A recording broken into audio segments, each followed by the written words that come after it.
Okay, hello guys. This is a quick video on tutorial showing you how you can make deposits on make withdrawals from your IV Market account. So the first thing you want to do is you want to log into your IV Market dashboard. So once you go to the website IV Markets, www.ivmarkets.com, what you then do is you want to log into your dashboard. So you see this login button up here. So once you click on that, it will take you to the login panel where you would input your email address and your password. Okay, but I already have an account logged in here just to show you this. So what you want to do is, if you want to make withdrawals or deposits, you can either use this tab here, or you can use this funding tab here, right? So if you click on funding, you'll see withdrawals, you'll see deposits, just as you see withdrawals and deposits here. So if you want to make deposits, so you click on deposits, and then once it loads up, you will then be able to select the mode of deposit. So what you'd mostly want to use is the local bank transfer. This way you can transfer with your local bank. And so just click on this. And so once you do that, it will come up with something like this. So here, this tab here, this is where you would impute the value you want to fund your account with.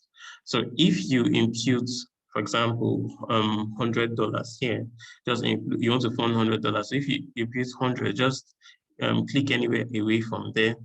It will show you the equivalent of that $100 in Naira. So this is the equivalent for $100, which is 50,300. So this is the amount you would fund your account with to get the $100. Now, what you would then do is you will pay in this amount here, the equivalent which shown here, into this account detail. So the account detail this is the account number, this is the account name, GCML Nigeria Limited, and this is the bank. So you would pay in this amount into this account, GCML Nigeria Limited, Zenith Bank. So once you do that, you need to get a screenshot of the payment receipt. So like a screenshot, the transfer receipt. So once you have that, you will need to upload it in these two portions here. So you need to upload the proof of deposits. So what you do is you click here, and then let's assume we've saved the proof of deposit on our device already.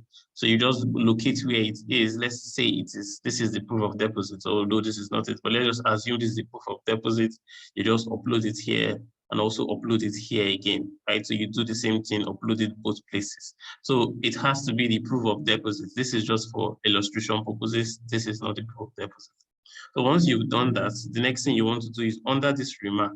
So under this remark, what you want to do is put in this MT4 number here, this 200. It should be different for you, but this number here, just put it here under remarks.